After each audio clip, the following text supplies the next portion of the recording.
Hey my creative friends, today we're going to be working on our gingerbread DIY kit. Everything is inside that you need to paint with, so all you need to get is a paper towel, grab a cup for water, have your brushes, and set out your paint on the palette, and we're ready to go. First, we're going to start with our round brush. We're going to hold it like a pencil and start with our blue. We're going to begin by outlining and going around the edge of our gingerbread house. This helps to create a barrier so that we don't accidentally paint into the house when we're trying to do the background. And if at any point the video is going too fast for you, you can always feel free to pause it and catch up with me a little bit later as we're working. So we want to make sure that we're going all the way around each section, and then after we're done with the blue, we can start to paint in the background. You could paint it straight blue if you want to, but what I like to do is a little bit of mixing with blue and white. I also like to move to my bigger brush, the square brush, so that I can cover more space at a time. Careful of those big globs of paint. You want to make sure you smooth those out. So working with the background, we're smoothing out our paint kind of in like an X motion. And when we're working with the blue, if you want to make it a little bit more interesting, you can start to mix in a little bit of white paint as you're going. So you can kind of switch between dipping your paintbrush into blue and making an X, and then to white and make an X on top of your blue, and it just kind of makes the background a little bit more interesting. Instead of painting everything straight blue, you make it look a little bit more exciting by adding some of the white in, and it gives it the look of some like atmosphere, like there's some wind and clouds and just a little bit more going on than just straight color. Once you're totally done with the blue, you're gonna wash your brush out really well and make sure you dry it. That's really important too. So dry that brush off on your paper towel and make sure there's no leftover water.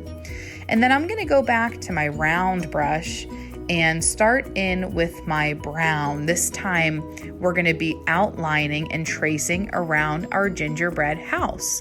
So we're gonna do kind of the same steps that we did before, where you wanna make sure you're going along your pencil line so that you know where to stop when you're painting the rest of the house.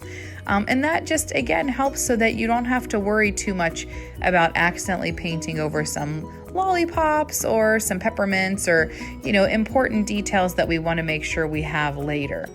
Make sure you keep holding that paintbrush like a pencil, and don't forget that you want to smooth out any big globs so that our paint dries really nice and evenly. That's really important. Once we're done tracing all the way around the edges, we're going to do something similar to what we did for the background. Now, you could paint your house in regular brown, or if you want to make it look a little bit more like the background, you could start to add in a little bit of wet white paint to your wet brown paint, and it'll kind of create the same look where some areas have a lighter brown and some areas have a darker brown, and that'll make the shading look a little bit more realistic, which is really cool. And you can just kind of mix those back and forth as you see fit. So you could have a lighter gingerbread house, a darker brown gingerbread house.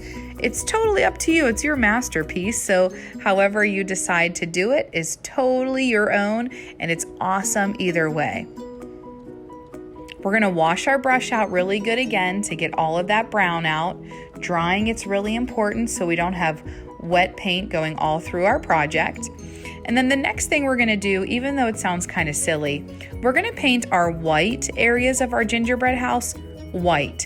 So even though the roof is already white because your canvas is white, we're still actually going to paint that because when it dries, it'll have a really nice shine to it that matches the rest of our gingerbread house.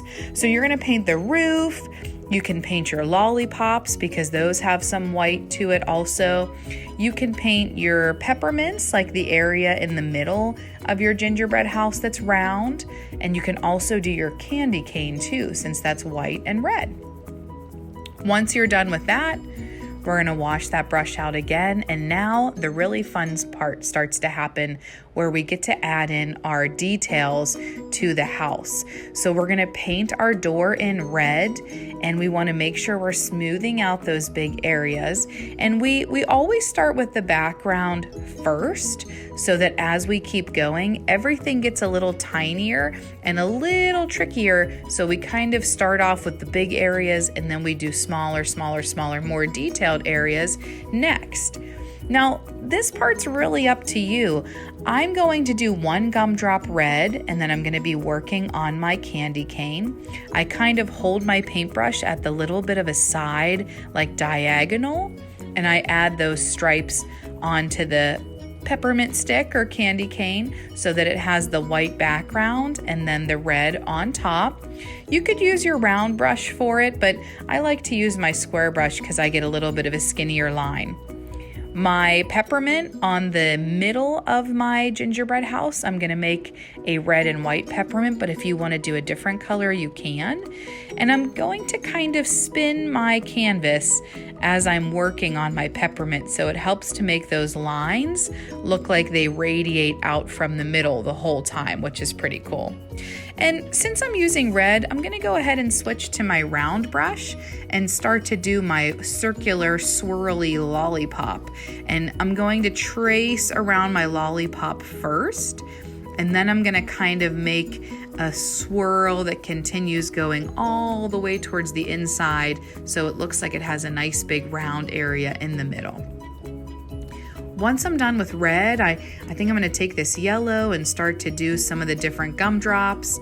And like I said, as you're working, it's really up to you with which lollipops you want to be yellow, green, red. We could even start to mix some colors together to make different colors too. So whatever you feel like doing with the colors of your gingerbread house are totally up to you. So be as creative as you want to with it.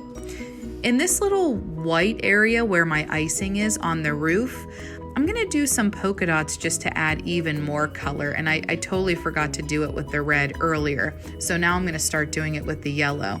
But as you keep going, you can always add some different colored lollipops or different colored polka dots to the roof to make it your own. Don't forget, you can always pause and come back to it. You don't have to finish your painting all at once. You can paint your background and let it dry, then come back and do different parts and let it dry. And don't be afraid to use some different colors of paint that you might even have at home, or even different brushes for different things if you have them. Feel free to do some different cool stuff with that. Nice and slow. The slower you go, the more you can control your brush. Don't forget to add your polka dots to the roof like I did. And when you're doing those peppermints, make sure you turn your paper so that you're always kind of going back to your focal point in the middle. That'll really help with making sure that you can kind of get this rotating shape so that it looks like it's all spiraling from the middle. I always turn my canvas so I can reach things closer. So don't be afraid to do that while you're working. I try to evenly space out my colors so that there's some green kind of spaced all throughout and some yellow spaced throughout, because I like everything to be even.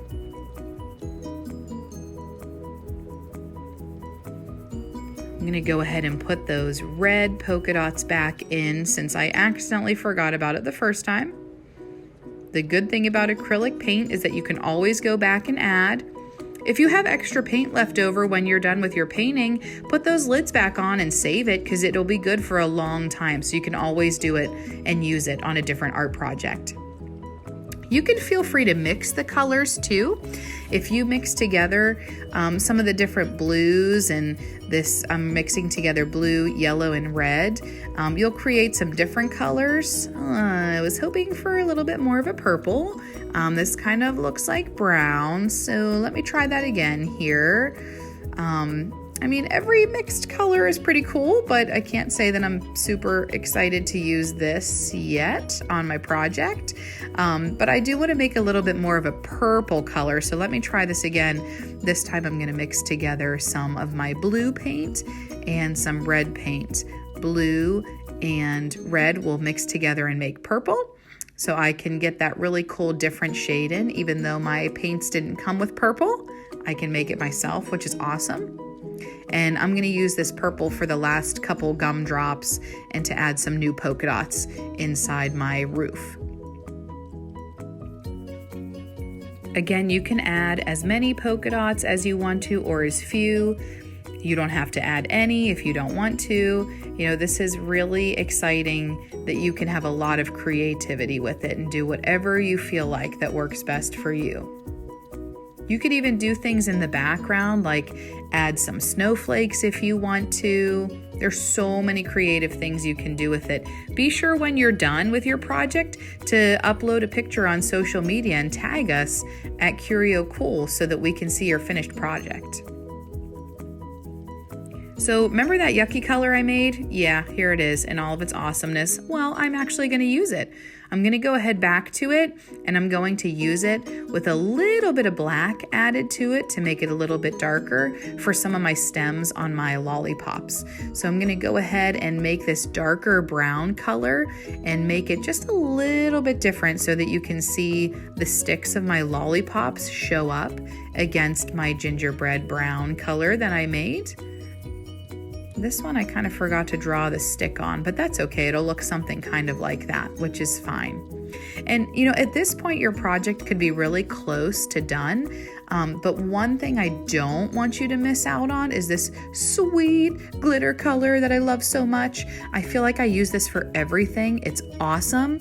It is a clear paint. Even though it looks kind of white, it's clear and it has glitter in it. So you can add it on top of any dry acrylic paint and it will actually show up with this awesome shimmer to it. And it's a little hard to see in the video, but once it's totally dry, when you look at your picture, it'll really look like it has little crystals of glitter to it. And I like to use it for like icing, gumdrops, unicorns, mermaids, fairy wings, anything that might look like it has a little bit of a shine to it, because it really makes it super magical and has like this really cool look to it.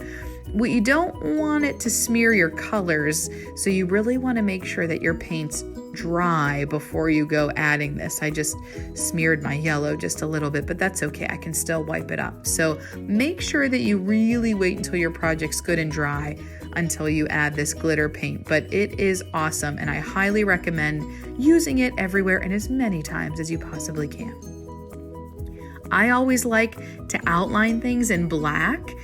You don't have to, but I feel like when somebody is looking at your picture from far away, it really helps to make it just really stand out and pop on the wall. So I am going to take my time. I'm going to turn my canvas many times so I can work in front of myself. And I'm going to go ahead and trace all of my lines with black, which can be a little tricky, but believe it or not, the more confidence you have while doing it, the better it'll turn out. You can use black paint for this with a tiny brush. You could also wait until your project is totally dry and you could trace around it with a black Sharpie too if you're concerned that you don't have steady of enough hands to be able to do it. This is kind of also acting as our shadow. I'm going to toss in a doorknob, and the very last thing I'm going to do is add in a little bit of white to look like some highlights. And I'm just going to pick a few spots to add a little bit to make it look like there's a highlight and that the light's hitting it, just to add a little bit more dimension. Once you're done, oh my gosh, I can't wait to see it hung up in your house somewhere and sending us a picture so that we can see your awesome masterpiece. Please be sure to tag us in it. Be sure to like and subscribe to our channel so that we can continue to show you more awesome videos. Thanks so much for following along with us today. We really appreciate you purchasing a kit, taking your time to paint with us from home, and we're excited to do even more awesome projects with you later on.